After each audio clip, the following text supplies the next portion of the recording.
Joining us now from the oldest and boldest, most cussed, most discussed civil rights organization, the NAACP, the president of the NAACP, our friend and brother, Derrick Johnson. Derrick, good morning, man. How are you this morning? Good morning, Mark. How are you doing? I'm just fine, just fine. The NAACP has expressed its very serious concern for Jussie Smollett. You know, it is unfortunate with what we're hearing took place. The allegations is off the chart. When you have a society where it is okay for individuals to carry out not only threat but violence against other individuals based on race or orientation, that tell you the state of where we are. Yeah. It should not be acceptable in society. And individuals, even if they feel a certain way, should not feel comfortable enough to carry out crimes of racial intolerance, racial or orientation intolerance. Yeah, yeah. Folks, again, we presume you've heard the news, but if you have not, Jussie Smollett apparently was attacked by two assailants on last night, or early yesterday morning, I should say, around the 2 a.m. hour Tuesday morning on the streets of Chicago. He was beaten. There was a chemical poured on him. There was a noose put around his neck. There were countless racial and homophobic slurs hurled at him. There are some reports, I have not been able to individually confirm these reports. There are some reports that his assailants were wearing MAGA hats and saying this is MAGA country. There are also some reports that he had been had been receiving threats for several days leading up to this. But this is a story that has literally shocked the country and taken the country by storm, Derrick. You know, it's fortunately for him with his celebrity resources, you know, he will have a better opportunity on the path of physical well-being and mental well-being. I think the mental anguish of something like this is longer lasting. Yeah. But we're also concerned about all the unnamed individuals who face this reality far too often, whether reported or unreported. Right. Just because they exist. We hear about the heinous crimes that shocks the conscience, or the crimes that you fortunately get caught on video, or the incidents when it's against individuals situated like Jussie Smollett because of his celebrity. But what about all of the individuals who lack a voice, the platform, the video evidence to demonstrate where we have come to as a country as it relates to our intolerance? Yeah. And for me, and for you, Mark, and many others, we know clearly this is germinating from the White House. I've said that now for 2 years. The racial hatred and intolerance is germinating from the tone set by the individuals sitting in the White House. And we must put a check on that as aggressively as possible so we have a new norm. Yeah.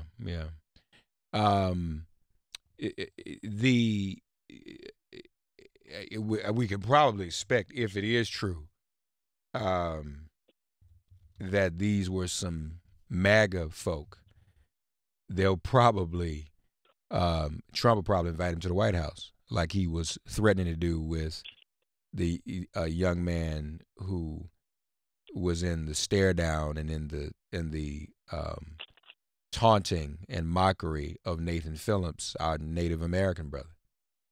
You know, the president, is further isolated himself.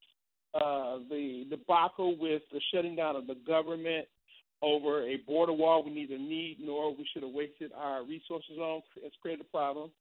The ongoing indictments and guilty pleas or convictions of individuals involved with his campaign, which clearly show that there is strong evidence of collusion if not other crimes. His inability to pass any meaningful legislation when he had complete control of Congress, both the House and the Senate and the White House, and they couldn't move a comprehensive agenda. Only thing they did move, unfortunately, was a tax package, but beyond that, they could not move a comprehensive agenda.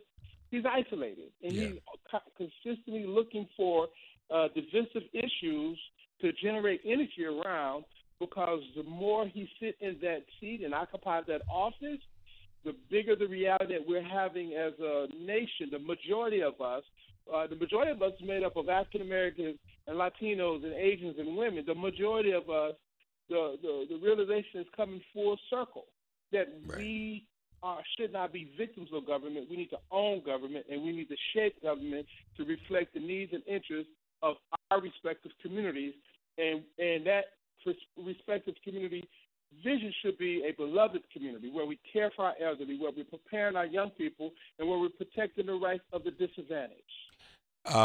Amen. In other news, let's point out the NAACP's lawsuit on the census. I believe it was yesterday. There was a victory, a small victory in court for the case to go forward, correct? Procedural step to go forward. You know, we talk about the argument of being identified as 3/5 a person. Mm-hmm. That was about a census count, and that census count related to the money that's allocated to local and state as you know, in terms of federal dollars. And if we are undercounted as a community, the areas in which we occupy across this nation, we will lack the funding to secure our roads, bridges, schools, and so many other federal funded factors. And so NAACP, we recognized early on we need to go to the core of what makes democracy work. And that core is an accurate census count. And in recognizing that in Prince George's County, the highest per capita income of African Americans in the country reside in that county. And it's the headquarters for the Census Bureau. And for each count, there has been an undercount. Now, if the Census Department can't get the count correct in their backyard, in an area where you have affluent African Americans, something is wrong. Yeah, so we filed a lawsuit on behalf of Prince George's County. Now that we've gotten past this procedure hurdle, we're going to be aggressively moving forward and identify other geographies where African Americans make up a substantial population, to force this administration to put the money in play, and so we can have an accurate count. Yeah, it's critically important. Yeah.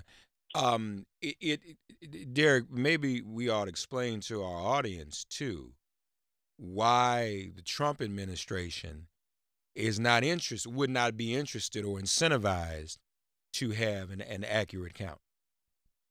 It's a couple of things. One is economics.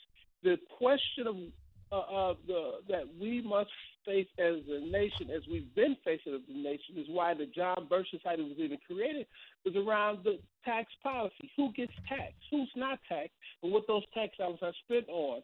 What took place under the Roosevelt administration was a reshaping of the role of government so that it could be more inclusive, so that it can provide critical needs, so that the working men and women, as they pay into the system, they actually are able to derive out a higher quality of life. And that approach continued all the way through the 50s, when the tax rate on the top 1% was at 70%. But that was the time we prospered the greatest as a nation. That was a time where we began to reshape how government would provide support and grow a middle class. That was the highest growth of the middle class in this nation. It was the creation of the Social Security program and FHA loans so we can get more home ownership. All the things that we take for granted now, it's all about tax policy. Mm-hmm. If you undercount the population, you can justify reasons to continue to cut taxes on the top 1%, not the majority of us, the top 1%, And that's the game. Yeah. And then when you Yeah. go to the political side, I know I talk long, Mark, I know, but this No, stuff go is ahead. important. It is around the drawing of the political boundary lines. It's reapportionment. Right. Which states get a portion, how many congresspersons. And then it's redistricting, how those lines are drawn to represent the communities who go to the polls and vote for their representatives. All of that is embodied in the foundational starting point of an accurate census count. That's right. That's right. And what goes with that is educating the public about participating in the census, overcoming some of the concerns and stigmas and paranoias people have about participating in the census. So you're absolutely right, and that just doesn't happen on its own. So you need the resources. It needs to be fully funded. It needs to be fully prepared for that to take place. I'm going to pivot slowly. I'm going to talk about my friend and yours. I don't know if you've seen Dr. Barber's speech in Tennessee at Tennessee State. Yes. Where he talked about all the people who want to quote King and say they love King and they believe in his principles, but then right there on stage was a governor and a congressperson who are looking to implement policy in direct contradiction of King's beloved society. Mm-hmm. And I love the way Doc was able to roll it out and call him on that. Because in the center of this census count, which goes to the tax dollars, is something that Teddy Roosevelt brought up, that Teddy Roosevelt brought up, that Franklin Roosevelt began to advance, that Lyndon Johnson tried to implement, but only Barack Obama was able to successfully do, is create a system where everyone can receive health care. Yeah. Can you imagine that? That fight has been going on for over 100 years now. It's not a new fight. Yeah. And that's all about tax policy in the census count. Yeah. It's important that we link these small pieces, these small fights, because when you link them together, we realize that the arc of history is saying that we, the people, should benefit from the tax dollars we put into the coffers, and everyone should be looking at a both equal and equitable distribution of those monies so that we can have a quality of life that God deserves us to have. Derrick Johnson, folks, president of the NAACP, our very special guest. Derrick, is always my brother. We appreciate folks, and follow what we're discussing on the NAACP's Twitter feed as well, at NAACP, an explanation of the lawsuit and how they did win the procedural victory in court on yesterday. So be sure to check that out. Our guest is always on these Wednesday mornings, and we always appreciate him, the president of the NAACP, our brother, Derrick Johnson. Derrick, thank you, man, okay? Thank you. Stay strong, and hope to see you soon. Yes, sir. Likewise. Folks, we'll be back. This is MIP.